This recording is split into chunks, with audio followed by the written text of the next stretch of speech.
Praise the lord. ప్రభువును రక్షకుడైన యేసుక్రీస్తు పరిశుద్ధ నామమునకు మహిమ కలుగును గాక. మీ అందరికీ కూడా యేసు నామం పేరిట వందనాలు. ఆ దేవాది దేవుడు మనందరినీ ప్రేమించి మరొక నూతన దినములు మనకు అనుగ్రహించి ఆయన కృపతో మనల్ని జ్ఞాపకం చేసుకున్న సర్వోన్నతుడు ఆయన ఇచ్చిన వాగ్దానాన్ని జ్ఞాపకం చేసుకుంటూ ముందుకెళ్దామండి. ఈ రోజు గాను దేవుడు మనకు అనుగ్రహించు వాక్యము ఆదికాండము 48వ అధ్యాయము 16వ వచనమును దేవుడు ఈ రోజు మనకు వాగ్దానముగా అనుగ్రహిస్తున్నారు. ఆ వాగ్దానము అనగా, సమస్తమైన కీడులలో నుండి నన్ను తప్పించిన దూత ఈ పిల్లలను ఆశీర్వదించును గాక.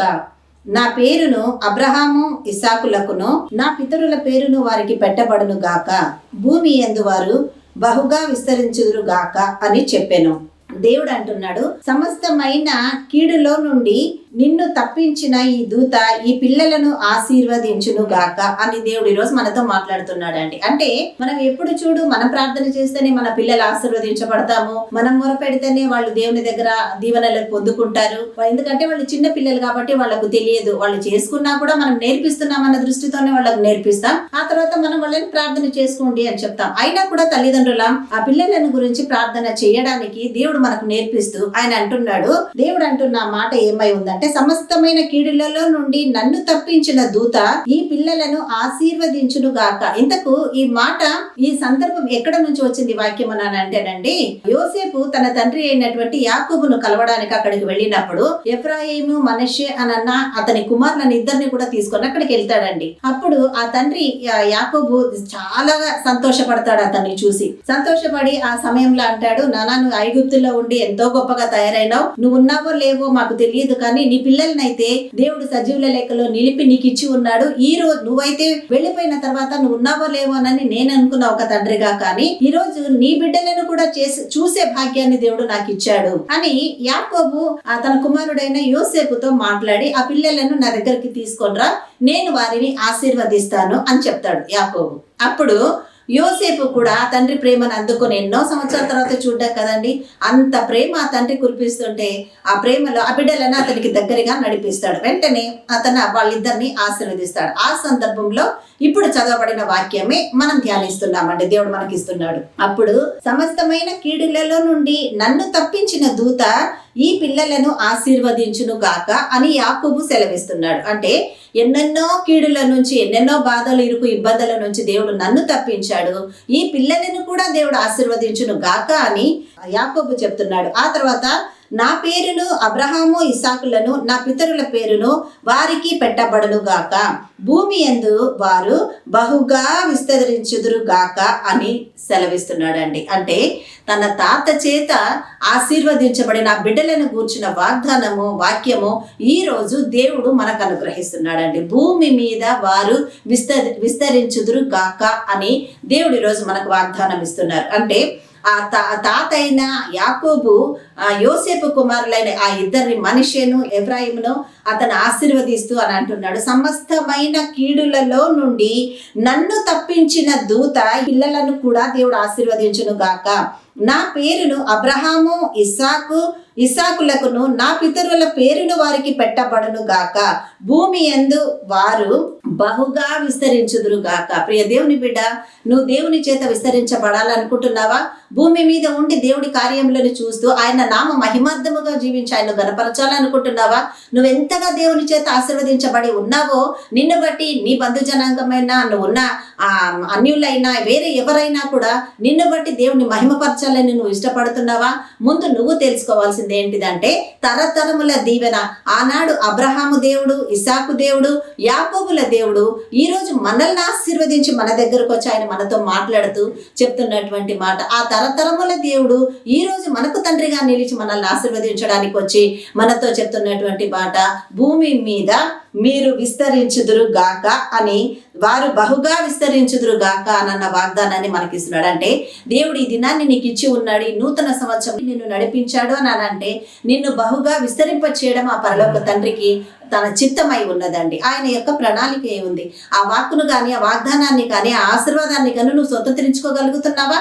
ఆ స్వతంత్రించుకోగలగాలంటే నీకున్న సమస్యలు నిన్ను డామినేట్ చేయొద్దండి. దేవుడు నీకిచ్చిన వాగ్దానం నీ ముందుకు వచ్చి నిన్ను బలపరచాలి. అంత విశ్వాసం నీకుందా? అంత గొప్ప నమ్మకం నీకుందా? ఒకవేళ లేకుంటే ఈరోజు వాక్యము ద్వారా ఆ విశ్వాసాన్ని తిరిగి పునరుద్ధరించుకొని దేవుణ్ణి మహిమపరచు. ఆ మహోన్నతుడు నిన్ను గణపరచడానికి నీతో ఉన్నాడు, నిన్ను ఆశీర్వదిస్తున్నాడు. ఎంతో బలమునిచ్చే వాక్యాలు మన దేవుడు మనకు అనుగ్రహిస్తున్నాడు కదండి. ఎంతో గొప్పగా ఆశీర్వదించే ఆ పరలోక తండ్రి మనతో ఉన్నాడు కదండి. ఒక్క విషయం మనం ఆలోచిద్దాం.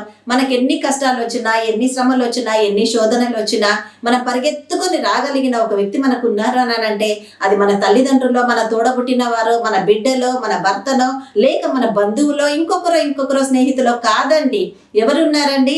నిన్ను నన్ను మనల్ని కలుగు చేసిన సృష్టికర్త అయిన పరిశుద్ధుడు మాత్రమే మనకు తోడున్నాడండి. ఆయన అన్ని కాలముల యందును, అన్ని సమయముల యందును నువ్వు ప్రార్థన చేస్తే నిన్ను బలపరిచే దేవుడు నీకు తోడున్నాడు.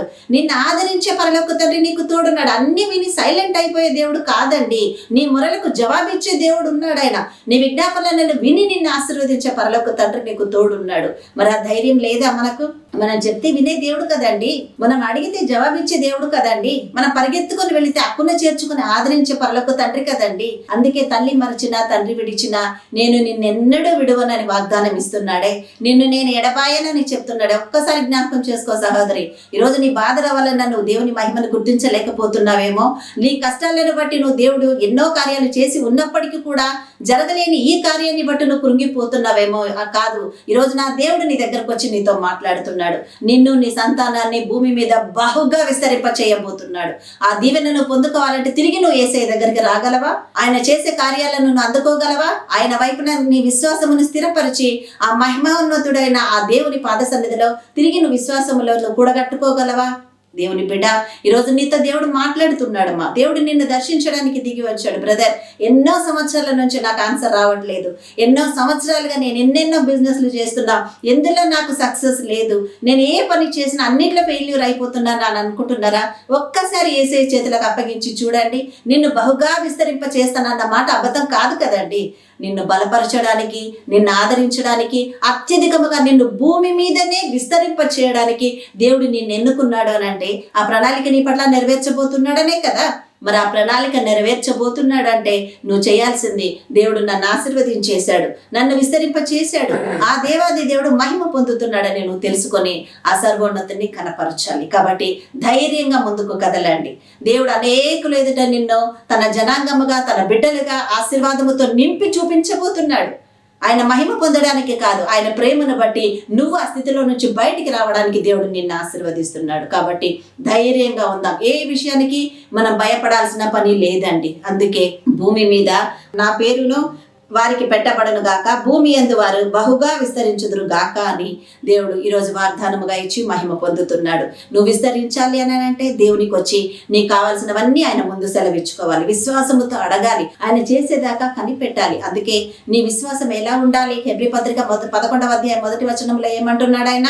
నువ్వు ఆశీర్వదించబడాలంటే నీ విశ్వాసం ఎలా ఉండాలి? విశ్వాసం అన్నది నిరీక్షించబడు వాటి యొక్క నిజ స్వరూపమును, ఉన్నవి అనుట అదృశ్యమైనవి ఉన్నవి అనుటకు రుజువునై ఉన్నది అని అంటున్నాడు కదా. అంటే అదృశ్యమైన నీ ఆశీర్వాదము నా యొద్దకు వచ్చి నాతో ఉంటుంది అని నువ్వు విశ్వసించడమే కదా నీ యొక్క విశ్వాసము, నీ యొక్క నమ్మిక.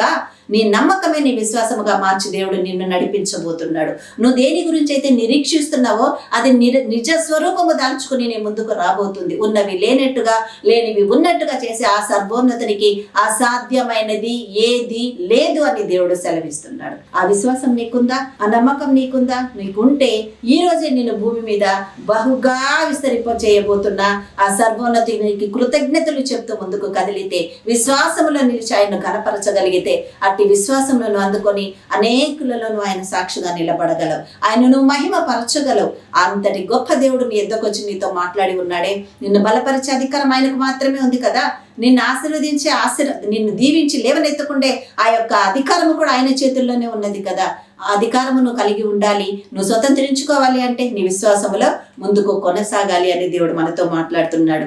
ఆనాడు ఇద్దరు మనవళ్ళని ఆశీర్వదించింది యాకోబు అయితే, ఈనాడు నిన్ను ఆశీర్వదించడానికి దేవుడు నీ ఎద్దకు వస్తున్నాడు. నువ్వు విశ్వసించగలుగుతున్నావా?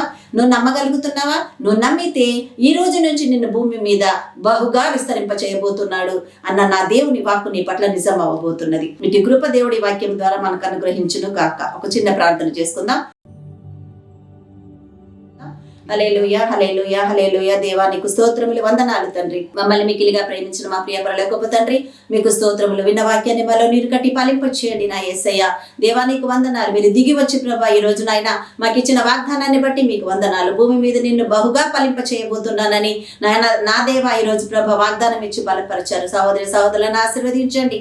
ఏ స్థితిలో ఉండి నీ ముందు మొరపెడుతున్నారు, ఏ స్థితిలో ఉండి నాయన అయా నీ ఎదుట అంగలార్చుచున్నారో తండ్రి, వారికి అన్నిటిని నాట్యముగా మార్చమని, సంతోషగానములతో పంట పనులు ఇంటికి మోసుకొని వెళ్లే విధముగా వారి ప్రార్థనలను ఆలకించమని ప్రార్థిస్తున్నాను ప్రభా. తండ్రి నీకే వందనాలు, నీకు స్తోత్రములు నా యేసయ్య. హయా ఇవాళ ప్రభా మరి తండ్రి బర్త్డేస్ చేసుకుంటున్న వారు, యానివర్సరీలు జరుపుకుంటున్న వారిని అందరినీ మీరు ఆశీర్వదించండి. ప్రతి ఒక్కరిని ప్రభా పేరు పేరున మీ హస్తాలకు అప్పగించుకుంటున్నాము నాయన. నీవిచ్చి నీ జీవం కలిగిన దినాన్ని బట్టి జీవము పొందుకున్న మేము కూడా మిమ్మల్ని కనపరుస్తూ సర్వము సకలము జయించి తిరిగి లేచిన నజరేయుడైన యేసుక్రీస్తు పరిశుద్ధ నామమున మా ఈ ప్రార్థనని ఆశీర్వాదముగా వాక్యము విన్నవారు మేమందరము కూడా అడిగి పొంది ఉన్నాము మా తండ్రి. ఆమేన్ ఆమేన్ ఆమేన్. హల్లెలూయా.